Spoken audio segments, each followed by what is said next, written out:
Taip pat kaip ir Renderšimo miško arba kartais vadinamas atvejis pagal karinės bazės Woodbridge ar Bentwaters. Tai buvo miško teritorija Britanijoje, bet iš tikrųjų NATO bazė, kur nusileido objektas net į tą bazę į vidų.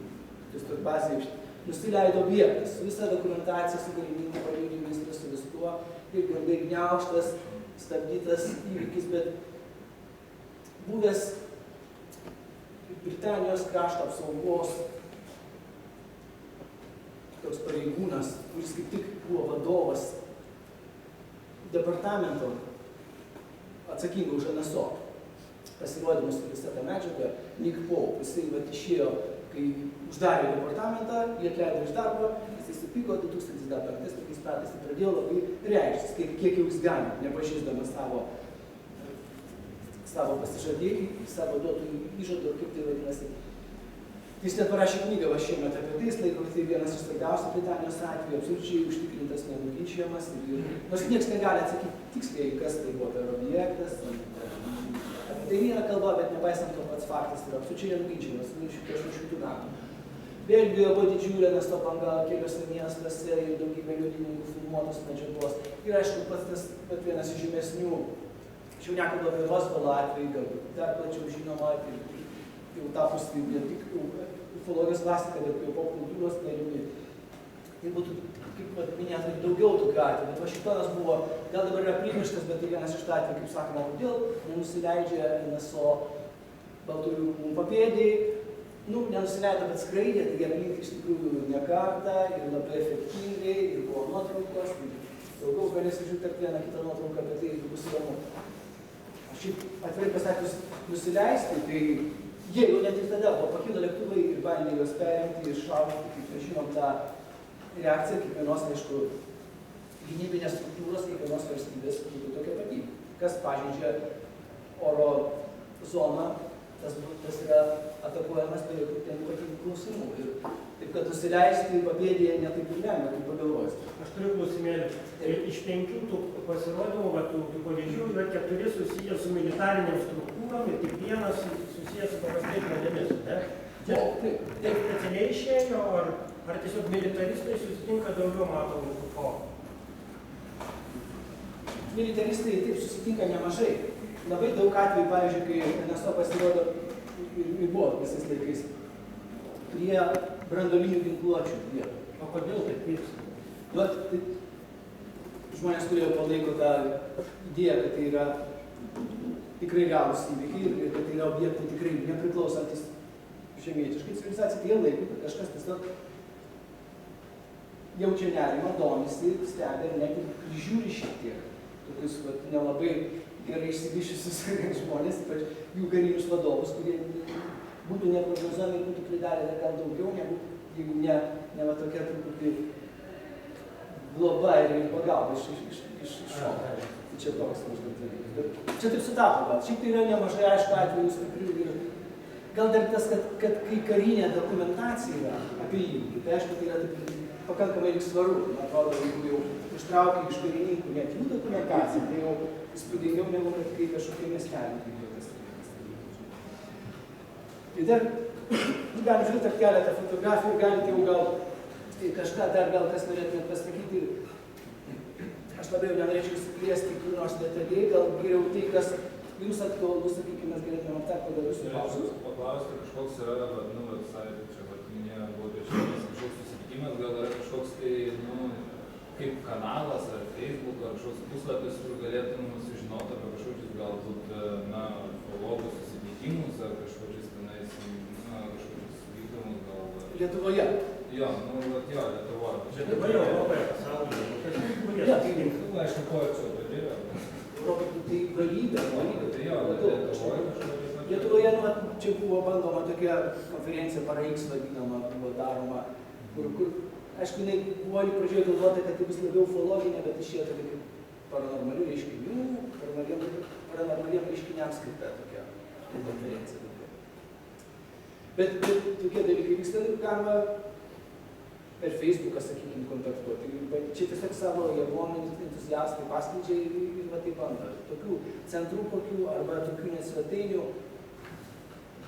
Yra iš tikrųjų svetainių. Svetainių gal lietuviškų susisietų su šita tema yra tokių NSO LT, tai buvo viena iš pirmų, kur Jonas Kendelis, tai paniškolė kartu su juo labai senai, kaip viena.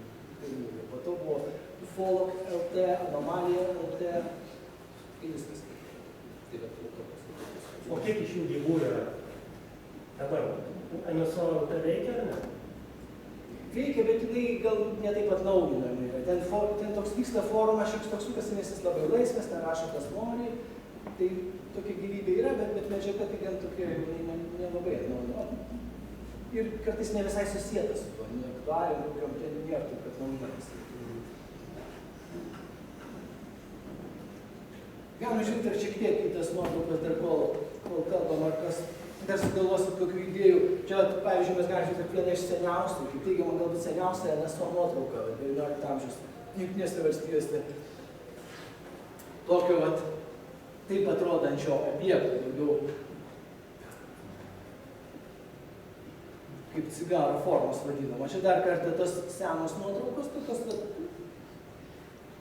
šiaip paįvairinimai. Čia karininkas važiavo į darbą, į Pentagoną ir kaip teigiama, kai pasirodė objektai, čia gal smulkokį, va čia ir net, kaip jis nufotografavo juostą. Fotojuosta buvo konfiskuota iš jo, bet šiek tiek kadrų, kaip teigiama, jis nukirpo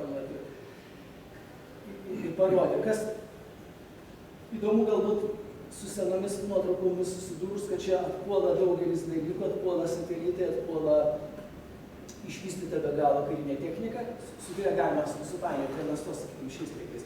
Ir taip pat atpuola nemažai padirbinėjimų, tokių skaitmeninio technologiją daromų šiais laikais. Photoshopas visą. Taip, Photoshopas, atpuola, sakykime, tais laikais.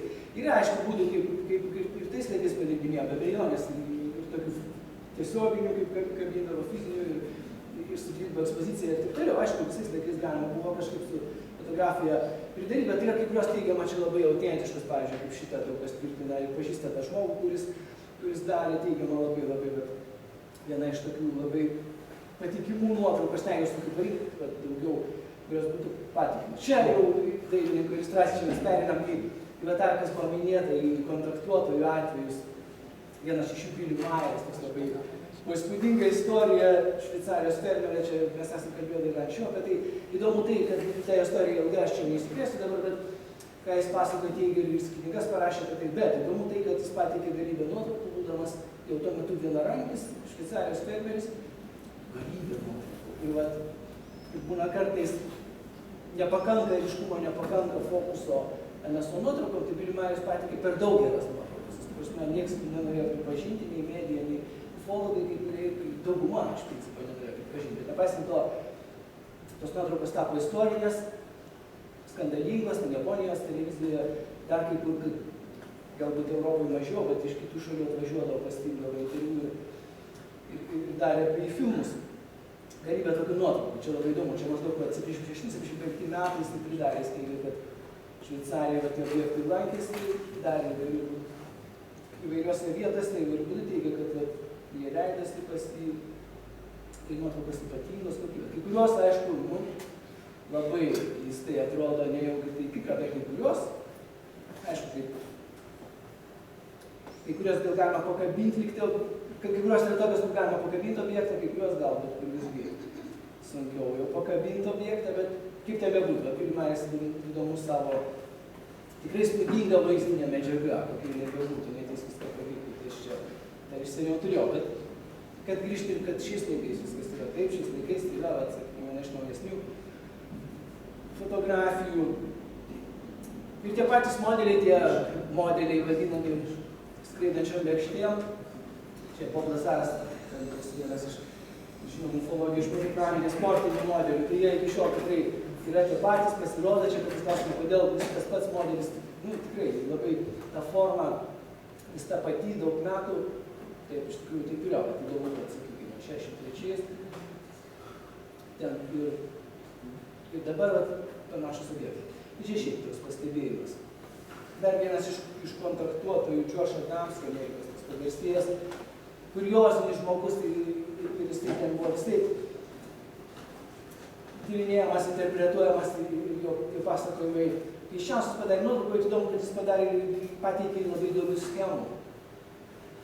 Objektų, su kuriais jis susidūrė, susidūrė, kontaktavo net ir su tais pilotais, daugiau pavadinimų, lėšių.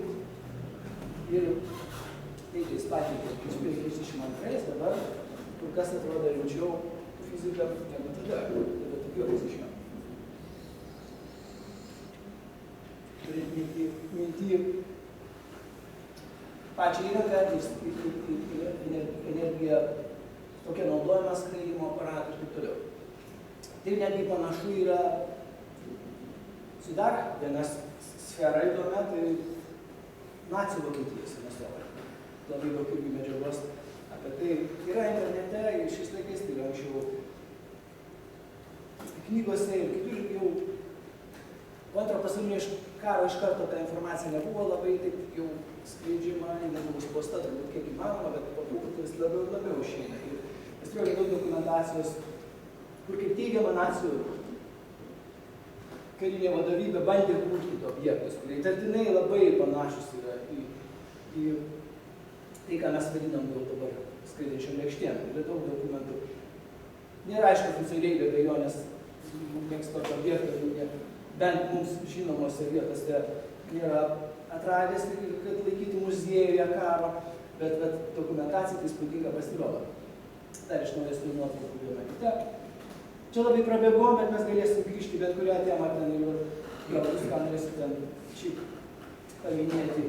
Čia iš tų pagrobimų, kai buvo paklausta, tai buvo vienas iš tokių klasikinių atvejų, tai yra Betė Bagregių istorija 62 metais, tai buvo pirma tokia istorija, nes čia ir nemitį, tokio termino net negirdėjo, bet jie teigia važiavo automobiliu, tai yra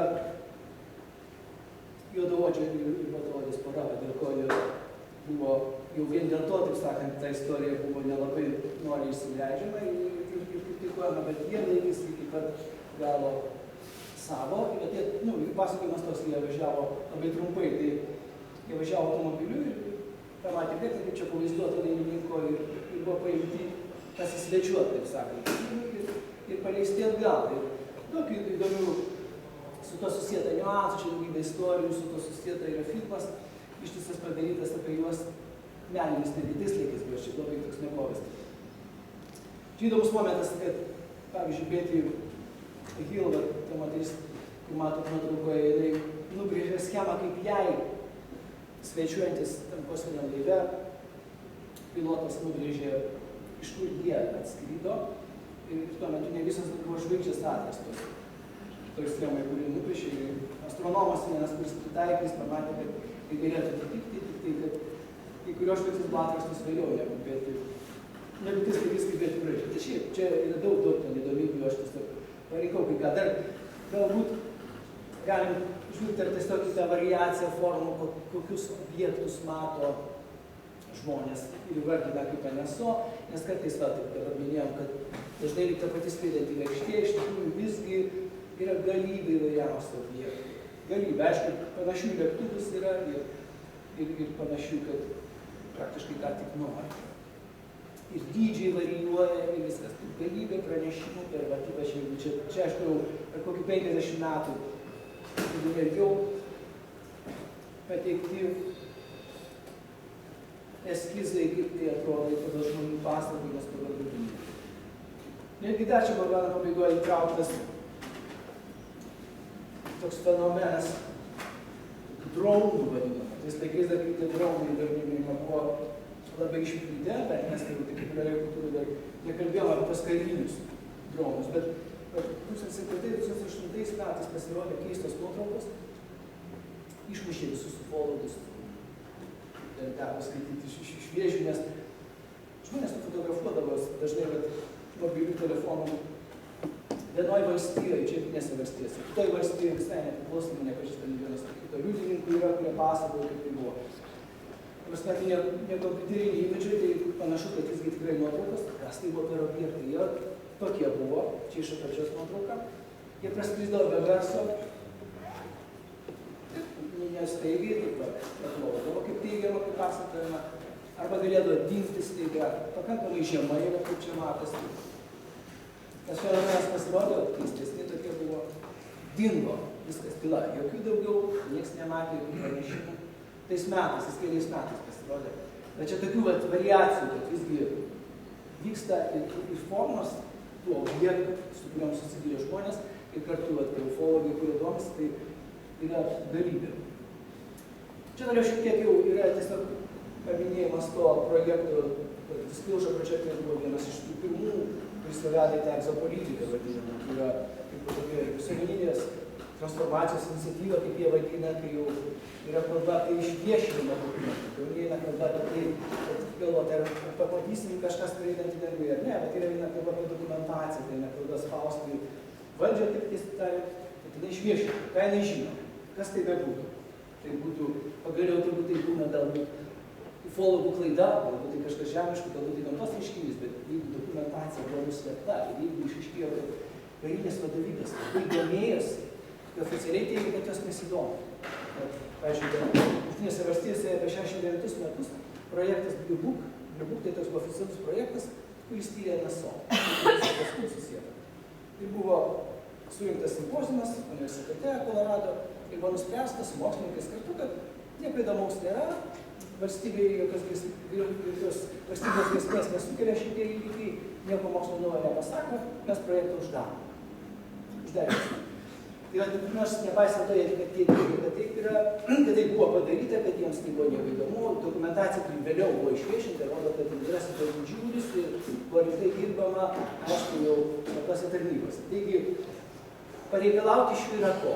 Kas tai būtų, netgi jeigu skeptiškai, tai žiūrint, tai dokumentacija nebūtinai tokia egzotiška, kaip teigia kai kurie ufologai, vis dėlto yra ko pareikalauti žmonės, net buvo sukvietę, bet kaip buvo paminėta, labai rimtoje vietoje didžiulį padarė susibūrimą, išėjo daugybė, šiaip jų yra tikrai daugybė, čia gal pasisakė tuo metu, gal 3 metais, gal 20 daugiau, buvusių aukštojo karinio rango pareigūnų, tokių tarnybų darbuotojų, išėjo, papasakojo, atsinešė iliustracijas, jeigu negalėjo dokumentacijos, bet jie pasakė, kurie vyko, su kuo tai buvo susijęta, jie visi užtikrino, kad visi šitie fenomenai tikrai yra realūs, kad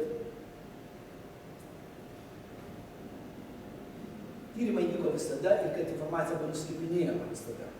Ir kad vien iš karinės informacijos, tik remiantis, čia, žinoma, remiantis tai žmonėm, kurie išėjo remiantis dokumentaciją, nu, tik tiek gali remtis, sakykime, jau taip reikia, pilnai atsiremti. Tai remiantis šitais dalykais galima pareikšti bent vieną dalyką, kad objektai kaip NSO yra tikrai realūs, yra ne vizualinė iliuzija, netgi ne gamtos reiškiniai, nes tas viskas buvo pertikrinta, tai bent teigia karinė dokumentacija. Ką mes jau tikrai galim pasakyti. Tai yra jau ne hipotezė, bet yra juoda ant balto parašyta jų dokumentacijos. Tai yra objektai, jie skraido ir manevruoja pažįstami fizikos dėsnius ir jokie tiems laikams žinomi karininkams objektai, bent sakykime, tik toje dokumentacijoje, tai 52 metai, 69-76 metai, ta, kuri dabar jau prieinama yra. Šiandieninės dokumentacijos kažkaip mes neturim, bet, sakykime, negalim pasiekti, bet ta, kuri išviešinta, tai taip byloja. Tiem laikams žinomi objektai tokių manevrų nedaro. Bet iš principo, ką galima užtikrinti pasakyti. Toliau jau kas eina, toliau išplaukusi dokumentacija oficialiai nepripažinta. Yra ir tokia, yra pavyzdžiui, metodiniai nurodymai kareiviams, kaip elgtis ir kaip dirbti susidūrus su objektu, kuris nukrenta, kaip jį paimti, kaip jį transportuoti. Yra, sakykime, aš čia turiu PDF, visa ta medžiaga išnešta, tas dokumentas, kuris buvo vidiniam naudojimui išleistas. Daug tokios įdomios medžiagos, nėra oficialiai pripažinta jau, sakykime, kad būtų Federalinio tyrimų biuro svetainėje pristatyta. Tai dėl to čia, sakykime, antra pakopa, nes dokumentacija būtų 2 pakopų. Viena yra oficialiai prieinama, kuri tikrai jokių abejonių nekelia, tai yra vyriausybinė informacija karinių biurų ar žvalgybų svetainėse įdėta. Jie galima žiūrėti. Ir jau kita kategorija informacijos, kuri irgi taip pat išnešta, kaip pavadinkime, iš tų institucijų, bet jinai yra jau oficialiai nepripažinta. Tai tiek, kad tokiais labai bendrais bruožais būtų apie tą vystymąsi ufologijos ir kur jinai maždaug veda, kur yra tie progresyviausia, kaip pavadinkime, bent aš kaip laikyčiau žmonės, kur link jie suka ir kas tai yra, kad sakyčiau, kas įdomiausia, aktualiausia vyksta šiai dienai, nes tas pats, čia nors fotografijos tai yra iš to pirmo tokio didžio didelio renginio 2001 metais, bet pernai metais, kaip tik tokiu metu, kaip dabar vyko, taip pat Vašingtone dar vienas panašaus pobūdžio renginys, kur taip pat patys žmonės entuziastai sukvietė dar naujų buvusių karinių pareigūnų, įvairių ten žymių žmonių, pavyzdžiui, buvęs Kanados gynybos ministras, jis dabar jau jam yra 90 metų, bet jis jau ne pirmą dešimtmetį, bet jis išėjo taip pat pareiškė, kad jis tai, galime įsivaizduoti, tokios didelės valstybės gynybos ministras, tai turėjo, jis sakė, kad taip pat negalėjo, ne viską galėjo pasiekti, pats ne visų lygų prileisti, ne prie visos dokumentacijos galėjo prileisti, bet jis domėtis pradėjo jau galą savo darbą ir daugiau sužinojo išėjęs iš darbo. Žinoma, jis turėjo daug pažinčių ir žinojo, kur ieškoti. Ir jis taip pat patvirtina. Tai tokio rango žmonės yra tokių daugų. Tai va, tai dabar gal vis tiek klausimai būtų įvės. Kokio rango žmonės jau prieina prie tos pasiekdami? Tai va, tai čia įdomiausia, kaip teigia, kai kurie tyrinėja, tai čia aišku jau yra tik daugiau hipotetiškas dalykas, kad tie tyrimai, NSO, jie nuėjo vyriausybiniai ir kariniai, jie nuėjo tokias lankas slaptų tarnybų, kurios susiveikė savo biudžetą iš viso. Užsidarė taip pilnai ir tapo nepriklausomos ir jų nieks nebekontroliuoja, jų nebegali sukontroliuoti. Ir tas, kurį įdomu, tarp kitko paradoksą. Kai kurie žmonės, kurie išėjo čia ir pasireiškė, tarp kitko, tą medžiagą galima pamatyti internete, 3 valandas yra tas visos konferencijos įdėta, Disclosure Project, įvedus, YouTube yra visai prieinama. Ir tie žmonės, kai kurie, jie sulaužė tos savo įžadų slaptumą, kai jie pasirašydavo. Vien dėl tos, kad jie supratė, kad jie dirbo dabar, aišku, nelegalioj institucijai. Nes jau per tą laiką nutolo nuo kongreso, nuo visų didžiųjų Jungtinės valstijos, nuo visos kontrolės, jie praktiškai tapo nelegalūs. Jie tik to laikė, kad žmogų prigąsdindavo, sakykime, kontraktinį, ten vadinamą, dar buvo samdomą tokį darbuotoją mokslinį. Jis pasirašydavo pasižadus ir įsidėjo visą gyvenimą. Dabar jis staiga suprato, kad jis dirbo nelegalioj įstaigai. Kodėl jie neišėti ir nesulaužyti to įžadų? Nepareikšti, ką jis matė ir ką jis pamatė. Tokiu būdu, kad ta įdomybė sukuria tą galimybę, ir sukuria tą situaciją, kad dabar prasireiškia žmonės labiau. Ir gal atrodo keista, kodėl šis tik dabar tas vyko. Kadangi labai toli į slaptumą nuėjo tas nekontroliuojamas karinės tokios grupuotės. Aš daugmaž įsivaizduoju, ką žmonijai duoda mokslinė fantastika, kaip sritis. Jinai iš esmės brėžia žmonijos galimas vystymas trajektoriją. Prognozuoja, visą kitą. Daugelis tų mokslinės fantastikos kūrėjų, kurie rašė prieš 60-80 netgi seniau, kai kurie jų spėjimai tiesiog šiandien pasitvirtina ir tapo realybę. Dabar ką duoda žmonijai ufologai? Bandau sugalvoti. Gal padėtų lektorius man? Kas galbūt aktualiausia, sakykime, galėtų būti bendrai kiekvienam žmogui dabar visuomenė. Tai tas, kad jeigu jais patikėti, jie ištraukė tą tiesą, kad jie slaptinta iš viso tą technologiją. Tai yra vienas iš didesnių nusikaltimų, kurias padarė tas nusikaltimas atsirado dėl to slaptumo. Dėl to, kad pradžioj valdžia prezidentai slaptino NSO tyrimus, jeigu teoretinius, bet gal net ir tikrų objektų, kurie buvo. Ir galiausiai tai po to išslydo jam patiems išrauti. Gudresni parlamentai stavo. Reiškia, žmonija skatina nepasitikėti valdžia, ne? Taip, tai yra pirmas dalykas. Ir teigia, kad slaptinti ir nepasitikėti, kaip pavadinti, globalistinės industrijos didžiausias, kurie valdo degųjų kūras. Visą jeigu apriepti tą industriją. Jie suinteresuoti, kad niekada gyvenime jokia alternatyvinė energijos gavimo forma neišeitų, tai nebūtų žinoma. Mes turim pilną atvejį čia ir tiek Jungtinėse valstijose, kai nebūtinai su jokiais NSO susijęti atradimai, pažangių technologijų yra stabdomi ir užgniaužti, ateiname į laboratorijas ir sunaikintos, tokių atvejų daug. Yra pilna žmonių, kurie pasisakė, dokumentų yra daug patentų Jungtinėse valstijose, kurie atseit pažeidžia nacionalinį saugumą ir įstatymą. Ištraukia kas tai per patentas, išaiškėja, kad pavyzdžiui labai efektyvios saulės baterijos naudojimas. Kažkodėl paėmė, pastatė, tai pažeidžia mūsų nacionalinį saugumą. Tai yra įvykiai tikrai patikrinti, jo ištikrinti. Tai va teigiama, kad slaptumas NSO susijęs su technologiniu pažangiu įstatymu. Labiausiai su tuo, kad neduotų žmonėms šito. Ir kad iš padėtis, kokia yra dabar, jinai išliktų. Nes jeigu tas atsiskleistų, ta padėtis negalėtų išlikti. Praktiškai visos institucijos turėtų keistis. Žmonės niekada jau nenurimtų sužinoję, kad kažkas tai aišku, kažkokia vadovybė tyrė, turi pažangę technologiją, galbūt jau gamina savo skraidančius objektus, kurie skraido kažkai, pagal kai kurie čia iš tose nuotraukos atsispindinčių tų dronų, pagaliau dronų tikrai yra, mes žinome dabar, galbūt ne tokie įspūdingi kaip čia, bet vis tiek kitokie, iš kur, kas jau sukūrė. Aišku, pranoksta mūsų civilinė technologija. Karinė technologija visada pranokdavo civilinę 10 metų į priekį minimum.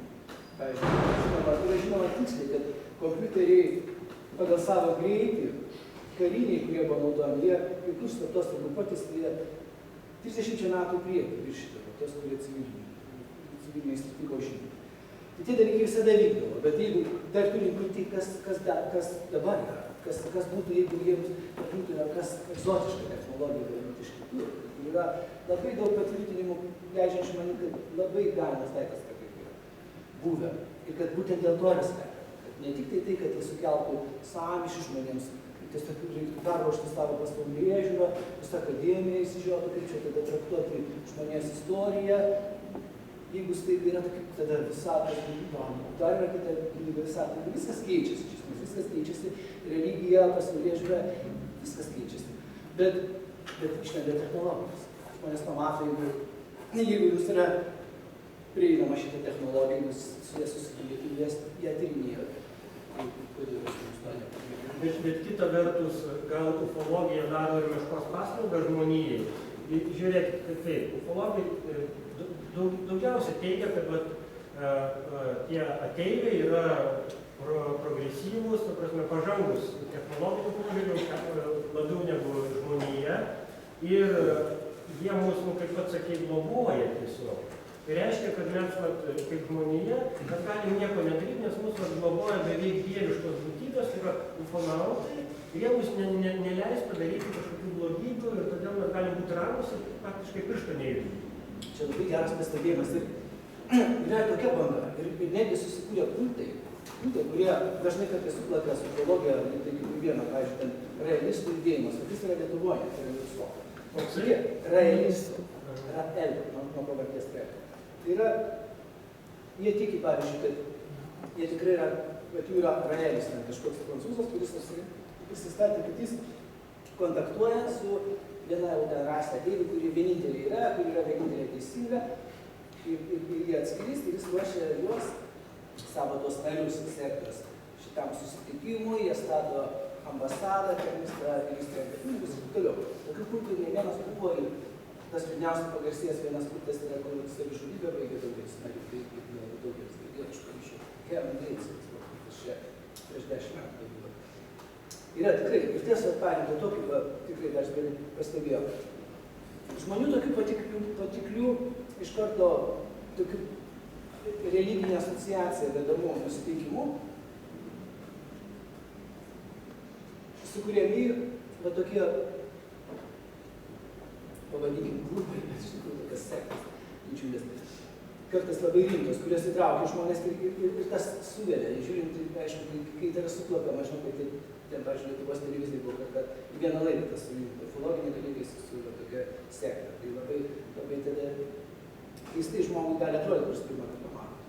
Bet yra vienas sritis, bet iš tikrųjų požiūris galbūt ir ufologijoje į ateivius yra toks dvejopas. Viena labiau grandis laiko, kad tai yra, jeigu jie atskrenda, sakykime, žemė iš kažkur kitur, ar tai yra kitų dimensijų būtybės, ar tai yra kažkokios aukštesnės, labiau išsivyščiusios būtybės, jas turi būti labiau išsivyščiusios, jeigu jas atskrenda iš kažkur. Tai jos bus pozityvės, jos jau tikrai nebus suinteresuotas mūsų žimti, arba jeigu jos būtų suinteresuotas, jos būtų tą padarę. Jų technologija leis specialių žimti. Kaip yra teigiama. Visgi kita grupuotė ufologų teigia, kad tai nėra aišku, mes neturime jokių garantijų, kokie jų nusiteikimai, kokie interesai. Ir, pavyzdžiui, tie grobimo atveju